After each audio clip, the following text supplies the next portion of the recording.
situation, il y a RDC.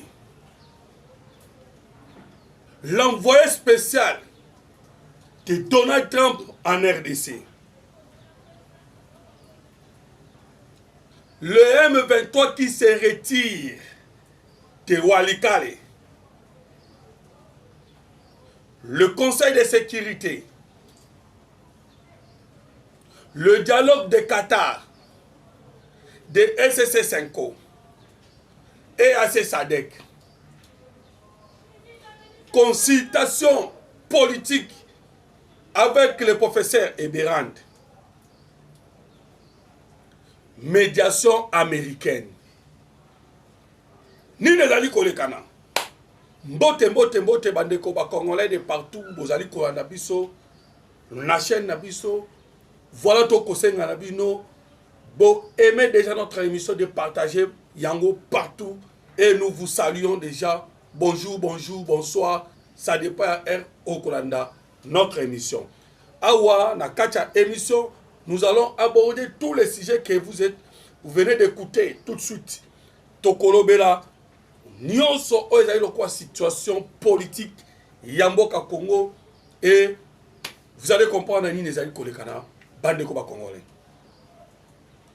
Touti ko annoncer bino ke na mokola lobi Massad Boulos oazali envoyé spécial.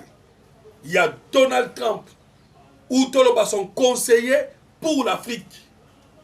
Azalaki accompagné avec Madame Sanders, Carolina, Oazali adjoint. Et qu'est-ce qu'ils étaient venus faire ici, Bandeko Congolais? Il faut regarder que la RDC en ce moment comme une situation Moko Oyoto Koluba entre Otobengakal, la vie ou la mort. Soit on se débarrasse totalement, soit on reste toujours na dépendance yaba nguna mboka Congo. Voilà la situation Oyoto Koluba Oyezali en ce moment. Qu'est-ce qui se passe bandeko ba Congolais? Tango koyoka ba dialogue, ba pour parler, ba médiation, ba processus de paix. Il y a des cartes liées par l'économie. Voilà pourquoi on constate que tout le temps où il y a une rébellion, et si la kaka seulement si il y a eu des accords secrets liés avec l'économie, mais ce que j'ai noté, bande congolais, vous allez toujours constater que la guerre va continuer.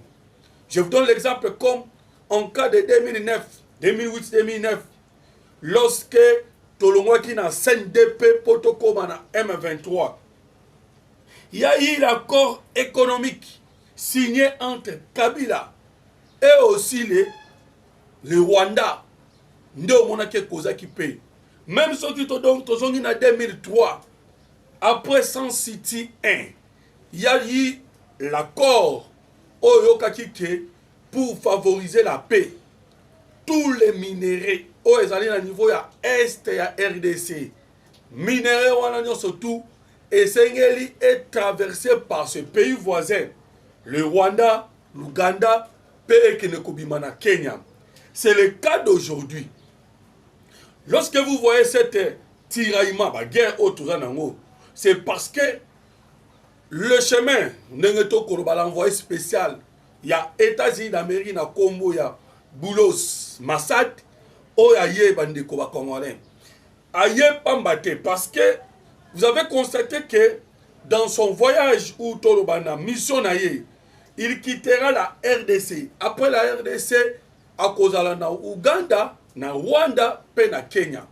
Et pourquoi tous ces trois pays? Trois pays ont important, c'est ça parce que ce sont des pays où on travailler et le mot Nabana Itokoloba, Naba rebelle.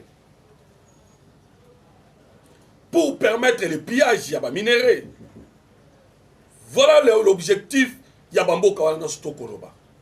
Maintenant, Bande Koba Congolais. Neneto Uti Koye Bisabino.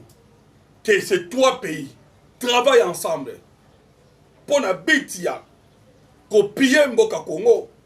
Parce que Oyoki Nasuka, parmi les dialogues Oto Koloba, vous avez vu aussi l'intervention du Qatar.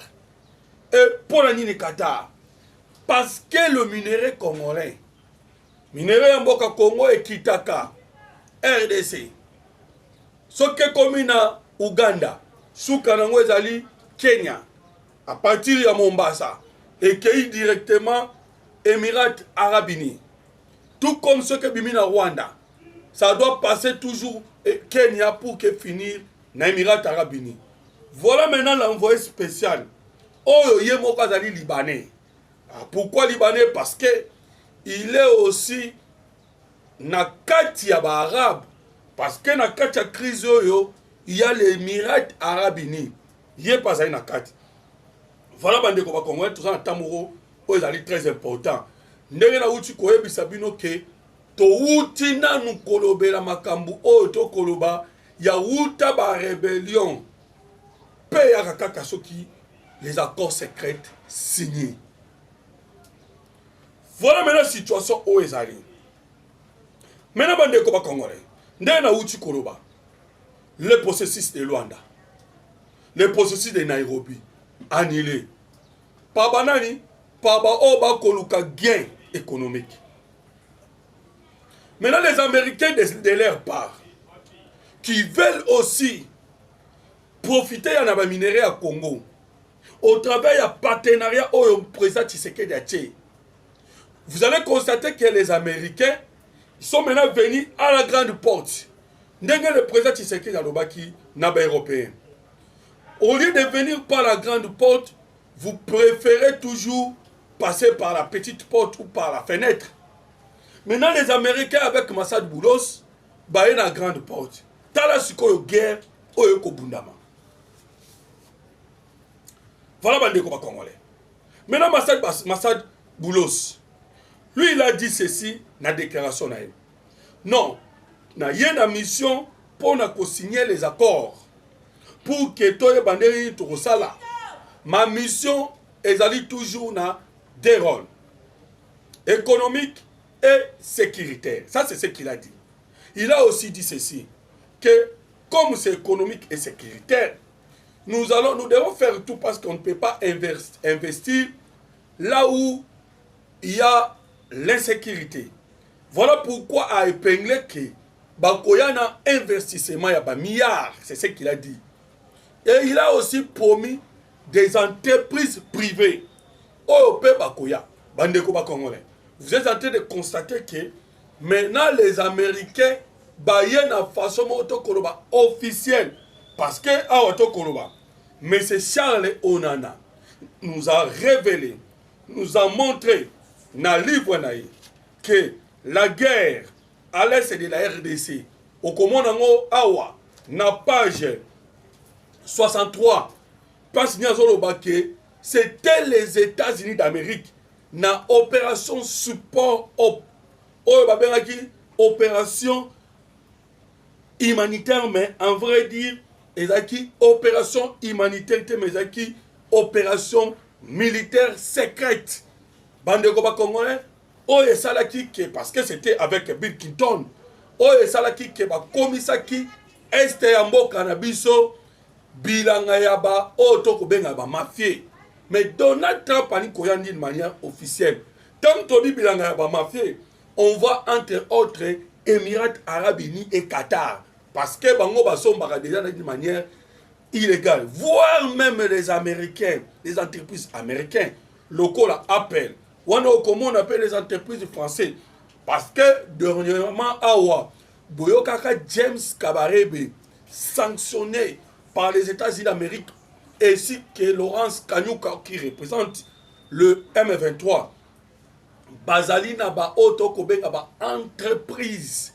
Bande Koba Congolais, na France, na Angleterre, puis les États-Unis d'Amérique. Oyo, il y a raffinerie à or. Alors, les Américains qui viennent dans la grande porte et les Kenyans, les Ougandais, les Rwandais qui veulent toujours la petite porte. Nandela ba rébellion. Voilà maintenant les Américains. Baye à Congo. basololi na président Tshisekedi. Tant que ça, ils vont maintenant aller avertir le pays wana pour leur dire que plus question de la petite porte. En ce moment, nous devons mettre en application la résolution 2773. Bandeko, résolution 2773 et outi kobima lobi awa na mokolo ya le 22 février. O elobi na kati ya ba point nango le cause profond ya conflit à SRDC. Et les causes profondes à conflit à SRDC, c'est les minéraux. Oui. Alors, vous comprenez que comme les causes profondes, il y a conflit à SRDC, c'est les minéraux parce que c'est documenté au travers des experts des Nations Unies. C'est aussi bien écrit dans la résolution 2773. Où ezali kotalisa clairement que dans mon point, c'est les causes profondes au balobi les minéraux. Non simplement les minéraux, mais c'est l'exploitation autobengi illicite et illégitime. Il y a un que ça la cause profonde. Et la solution maintenant, c'est la traçabilité au yesengeli ba minéraux et kendi. Alors, vous allez constater que il y a de l'autre côté les États-Unis d'Amérique, bazali kotambola na chemin na bango. Bazali kotambola na selon l'ordre de Kenango, parce que Bakolanda Nzela ya Conseil de sécurité, Bazolanda Nzela ya Nations Unies, wana tokoloba l'administration Trump. Et ce n'est pas l'administration Biden, où Bazaka ko favoriser dans le temps Otobengi mafia. Maintenant, bande koba congolais. De l'autre côté, il y a l'Union européenne. Avec Emmanuel Macron, qui résiste, qui ne veulent pas que transition en est salama. Tout le monde a exploitation illégitime, illicite, par des groupes armés. Tout le monde na Otobengi sous-traitance, il y a Rwanda, Ouganda et Kenya. Emmanuel Macron a dit voilà maintenant à créer Otobenga pour briller la carte. Carte yanini, il y a 2773. Et 2773 yanini, on est libéré. Parce que dans 2773, balobi li sous sunini. Point 1. Parce que bandeko ba congolais le Conseil de sécurité a zalaka 3 décisions. Première décision bandaranango ezalaka recommandation et condamnation. Ou toloba condamnation, recommandation. Voilà pourquoi vous avez constaté que dans 4 résolutions 2773, ils ont commencé par le condamnation. On a condamné les M23 et les Rwanda. Et ils ont passé par recommander. Yokanan, Barbie 1, nous condamnons les soutiens du Rwanda envers les M23. Nous condamnons la prise du M23 de Bukavu et Goma, ainsi des environs. Voilà ce qui est le niveau de condamnation. Point 1, point 2. Point 3, point 4, maintenant, Babandi, recommander. Nous recommandons au Rwanda de retirer ses militaires sur le sol congolais.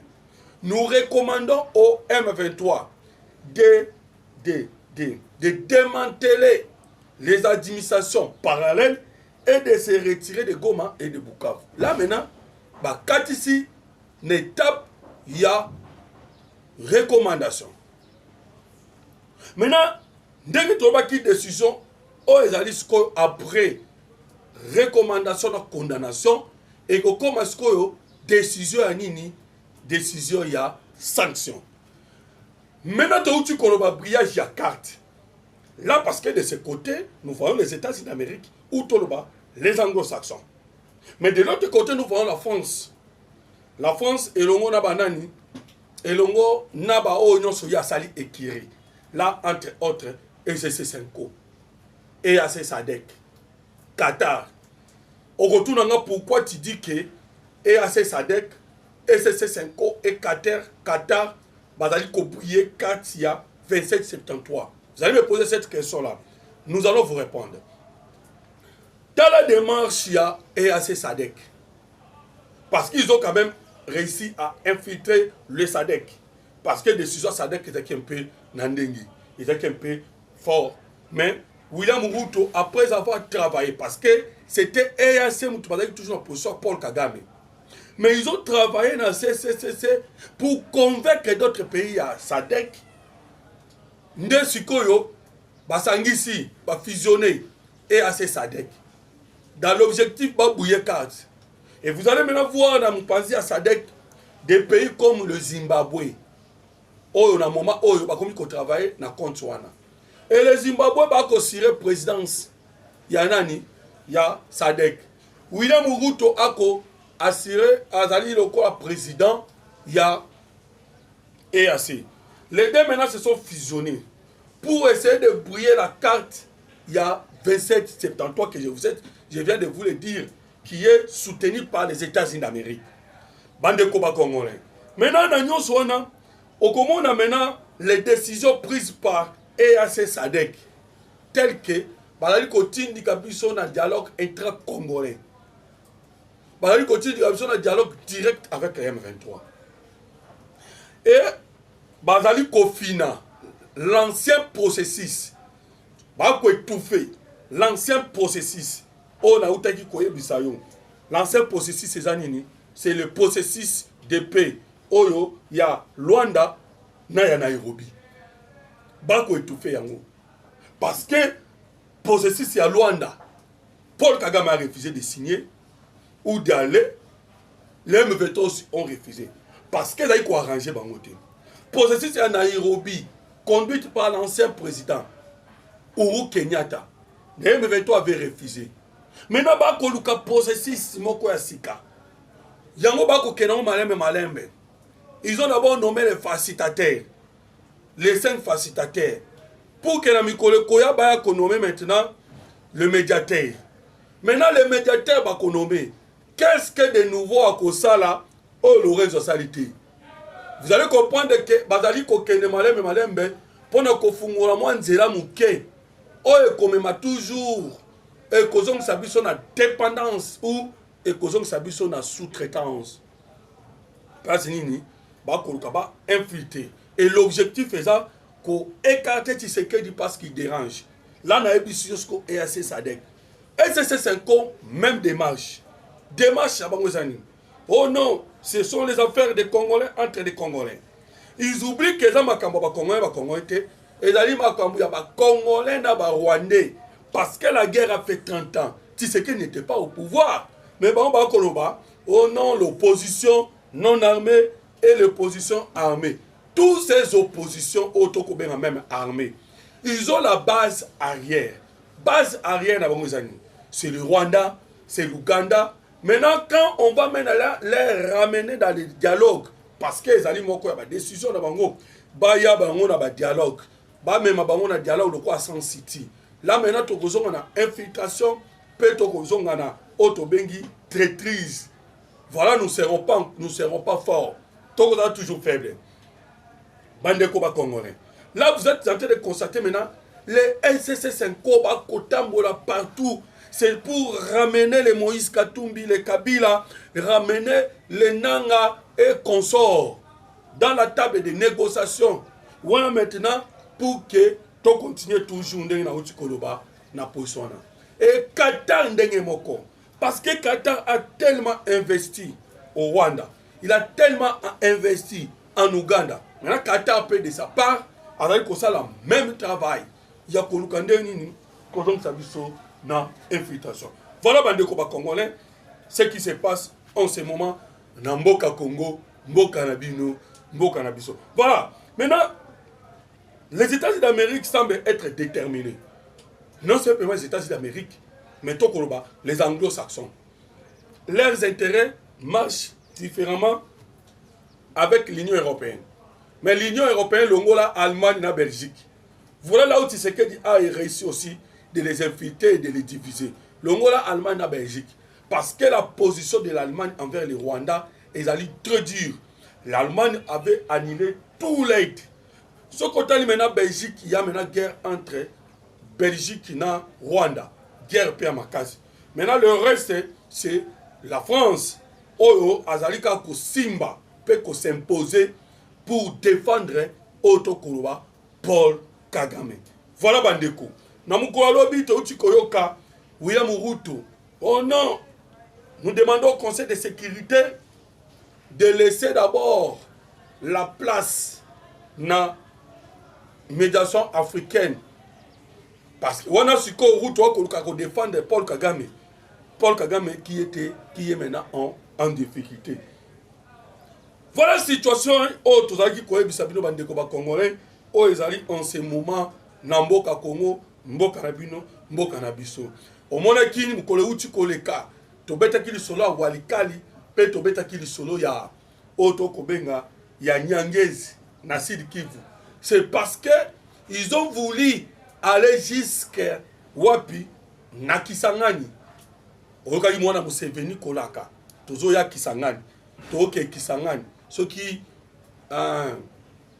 M23 ke Kisangani te biso pe toke biso tokende ils étaient sûrs parce que babadai déjà na aviation comme mapiloko na walikali mais bayeba ki te que Tshisekedi a changé G a verrouillé likolo avec des armes avec des systèmes aériens et où tu vois puis c'est le secret d'armée bango bayebi.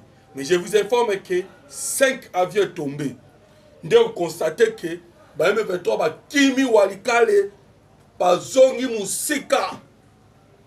Vous comprenez que le projet à Mona Museveni est simbité. Mais Mona Museveni n'a pas compris avec quelle force le FARDC va commun à niveau yako kendepe kosala ko beta biso boy parce que c'est le porte-parole de l'armée ougandaise. O autaki kolobake ba perdre vraiment ba perdre l'avion Rwanda silence o ya gangi ne balobaka bwaka libanga na mulili o agoganga ai ye wana mutagangi ai c'est l'Ouganda qui dit avoir perdu beaucoup de ses matériels. Vous constatez que n'ambe ke bandeko ba congolais que l'Ouganda za la kataje maintenant moi na Museveni mutanonsa ke ba akota Kisangani maintenant en colère a soupçonné Afrique du Sud. Voilà, avant-hier, elle a une Afrique du Sud. Mais, à comme une Afrique du Sud, quand on habite, il y a un dégueu qui va sentir l'échec.